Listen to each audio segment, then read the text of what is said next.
السلام عليكم ورحمة الله وبركاته. ازيكم يا كل حبايبي؟ عاملين ايه؟ يا رب تكونوا بخير وبصحة جيدة كده ان شاء الله وفي احسن الاحوال.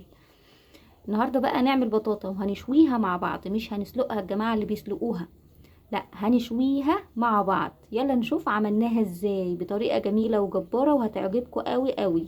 يلا بينا. هنا بقى يا حبيبتي بقى هنعمل بطاطا مشوية اهي. هنعملها ازاي؟ اهو جبنا 2-3 كيلو بطاطا حلوة كبيرة كده، ولا كبيرة قوي ولا صغيرة قوي اهي، ولا كبيرة قوي ولا صغيرة قوي. مش هنجيب اللي هي الرفيعة دي، ليه؟ عشان نلاقي فيها لحم وجميلة كده. هنمسكها نغسلها غسلة حلوة كده مع بعضينا ونشوف هنعمل فيها ايه. اهو يا حبايبي غسلتها وامسكها، امسك الواحدة كده انشفها بالمية، مخليش فيها اي سقطة مية اهي. امسكها كده من المية بتاعتها، امسكها انشفها اهي وارصها واحدة جنب واحدة. لو حطيتها بميتها هتلزق في الصاج، هي قشرة البطاطا هتلزق في الصاج. مسكتها نشفتها هون، ولا حطيتها في ورق فويل ولا عملت فيها اي حاجة، زي ما هي كده.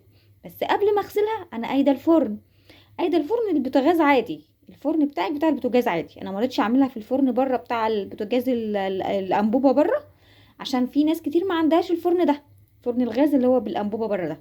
عندي في البلكونه الكبير ده، انا ما رضيتش اعملها فيه، اعملها قدامكم في فرن الغاز اهو عادي، عشان ممكن اي واحده تعملها بالطريقه دي اهو. اهو يا حبايبي اللهم صل على النبي اهو. ده انا عملت كل الكميه اللي انا جايباها، انا جايبه 3 كيلو، عملتهم كلهم اهو بنفس الطريقه دي اهو. نشفتها وحطيتها، هروح بقى اشيل زي ما هو الصاج ده كده في الفرن. مش هحط على الرف، قريب جدا للفرن من تحت، على الرف الاخراني خالص خالص من تحت اهو. اهو يا حبيبه قلبي اهو على الرف الاخراني خالص من تحت اهو، خالص من تحت خالص، هحطها منها للفرن تحت اهو. ونشوف مع بعض هنعمل ايه تاني بعد كده. لو وصلت معايا لحد هنا متنسيش تشتركي معايا في القناه وتدعميني وتحطي لي لايك حلو كده. هنا بقى يا حبايبي هنفتح مع بعض على البطاطا اهي ونشوفها اهي، ونقلبها بالمساكه كده، نقلبها على الناحيه التانية اهي، نقلبها كده على الناحيه التانية اهي. طبعا هي لسه، بس احنا بنقلبها كل شويه كده، نديها قلبه على الناحيه التانية اهي يا جماعه.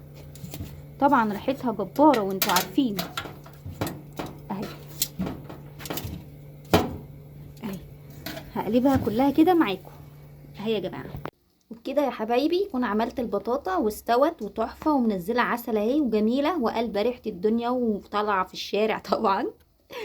ما تنسيش لو عجبك الفيديو بتاعي تشتركي معايا في القناه وتدعميني وتحط اللايك وتتابعيني كده، وانت هتشوفي مني احسن واحلى كل جديد ان شاء الله ان شاء الله. والسلام عليكم ورحمه الله وبركاته.